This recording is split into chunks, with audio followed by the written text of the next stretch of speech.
we cannot keep the commitment we made to the American people to repeal and replace Obamacare unless we get on the bill. Senate Majority Leader Mitch McConnell speaks for Senate Republicans as they move forward on their plan, despite the apparent lack of support.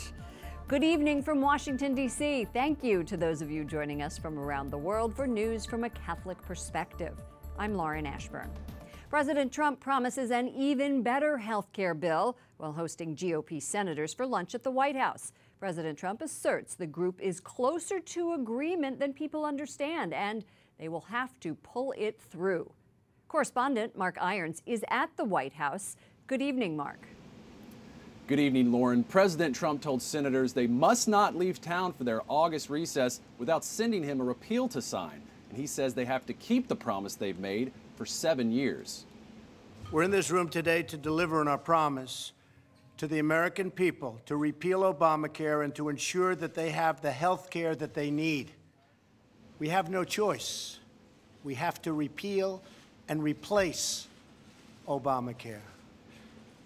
We can repeal it, but the best is repeal and replace, and let's get going.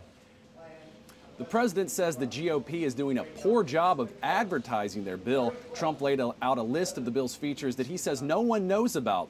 They include repealing the individual mandate, which requires individuals to purchase coverage, repealing the employer mandate, and expanding coverage options and protections. Will protect pre-existing condition coverage. You listen to the Democrats, they say, oh, they're giving up. You're going to have better pre-existing than they had in their plan, and you're going to be protected. We'll allow the use of pre-tax dollars to pay premiums. We'll expand the HSAs. We'll devote substantial resources to fight opioid and other substance abuse. The GOP plan will give states $45 billion to fight the opioid crisis that has gripped the Northeast and the Midwest. President Trump says the states can do a better job than the federal government when it comes to health care. The president ended by saying the Senate shouldn't leave town until this bill is complete and on his desk. He says he'll sign it, and they'll all celebrate for the American people. Lauren.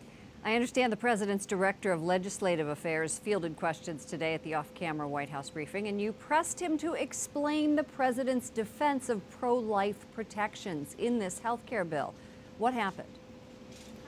Yeah, Mark Short took questions on details of the bill, outlining the Hyde Amendment provisions that prevent taxpayer funds from paying for abortions. I asked him how important these pro-life aspects of the bill are for President Trump. The president, from the very first day of the administration, has pursued pro-life policies. He promised that on the campaign. You look at Mexico City and the reversal he did there from the very start. He expanded even to include international, beyond that, international funding of abortions. I think that this was the first vice president to speak at the March for Life rally. And we will continue to follow the White House's pro-life positions. Lauren. Mark Irons, correspondent at the White House. Thank you, Mark.